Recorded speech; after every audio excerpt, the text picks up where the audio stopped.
waxaan salaamayaa ugu horeyntii shacabka Soomaaliyeed meel walba ay joogaan 23 February 2017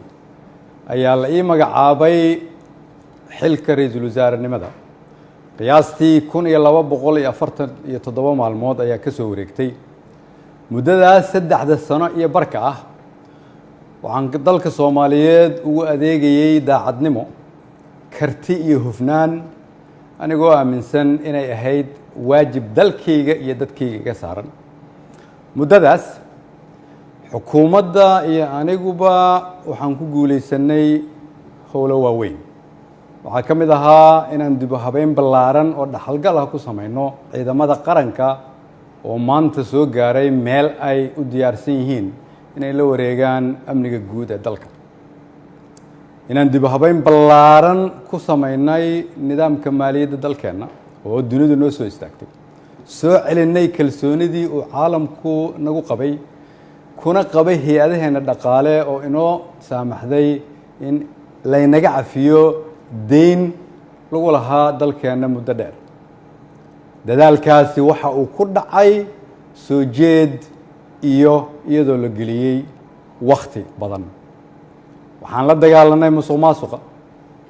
waxaan gudbinay shuruucdii ugu badnaa ee xukuumadda ay gudbiso waxaan ku guuleysanay mushaarka shaqaalaha bixinteeda iyo mushaarka ciidanka oo bil walba laga soo bilaabo Janaayo 2017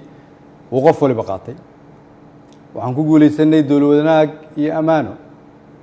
waxaan ku guuleysanay annagoo dib u soo nooleynay sharaftii ummadda Soomaaliyeed si loo ilaaliyo dhammaan guulahaas ay xukuumadda iyo shacabka Soomaaliyeed gaareen dhammaan shacabka Soomaaliyeed oo qayb ka ahaa rabana in la sii joogteeyo waxaa lagama maarmaan ah ilaalinta nidaamka awood isku wareejinta dalka oo si dimuqraadi ah u dhacda anigoo gudanaya waajibka arrinkaas iga saaran ayaan xukuumadda faray inay ka shaqeyso in dalku aado doorasho lagana fogaado muddo kororsi oo dhalin kara khalkhal siyaasadeed mid amni iyo mid dhaqaale waxaan ka shaqeynay isu keenidda dowlad goboleedyada iyo dowladda federaalka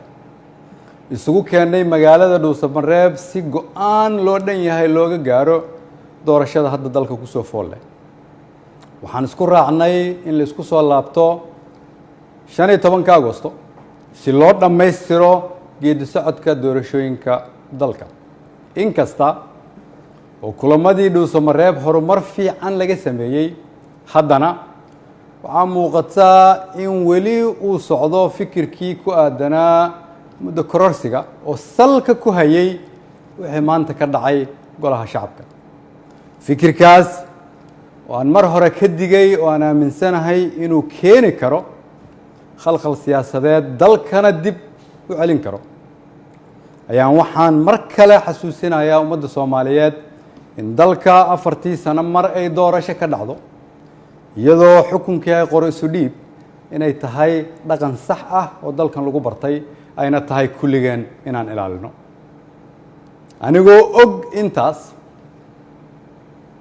anigoo og in wixii maanta golaha shacabka ka dhacay ay ahaayeen sharci darro aan loo marin habraacii saxda ahaa ee xilka qaadis xukuumadeed anigoo og inaanay ku jirin ajandaha anigoo og inaan laga doodin anigoo og inaan loo codayn anigoo og inaanay waafaqsanayn dastuurka iyo shuruucda dalka haddana waxaan go'aansaday inaan anigu ummadda Soomaaliyeed u noqdo tusaale oo aan iska casilo xilka aan ummadda Soomaaliyeed u hayay anigoo dhowraya midnimada dalka iyo inaan dib loogu laaban burbur iyo dhibaato si aan ugu tiro shacabka Soomaaliyeed qaybna aanan uga noqon khalkhal iyo dib u dhac siyaasadeed oo dalka ku dhaca mid dhaqaale iyo mid amni mid bulsho ayaan sida ummadda Soomaaliyeed ugu baratay waxaan u noqonayaa tusaale inaanan marna halkan xukun u joogin laakiin aan u joogay inaan shacabka Soomaaliyeed u adeego waxaan u mahad celinayaa madaxweynaha oo fursad ii siiyay inaan shacabkayga u adeego golahaygii wasiirada oo igu garab istaagay inaan dalkan samata bixino shacabka Soomaaliyeed oo hiil iyo hooba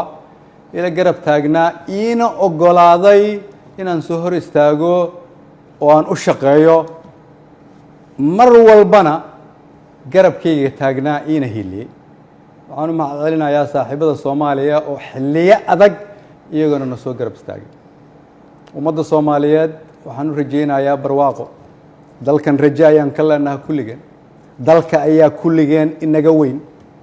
cid waliba waa inay aqbashaa in dalka loo turo maanta waa maalinteydii aniga ayaa u turay dalka shacabka Soomaaliyeed meel walba ay joogaan waxaan leeyahay waxaan idinkugu adeegay awooddii ugu sarreysay oo aan awoodo haddii ay wax iga khaldameen waxaan idin weydiinayaa inaad cafisaan wasalaamu calaykum waraxmatullahi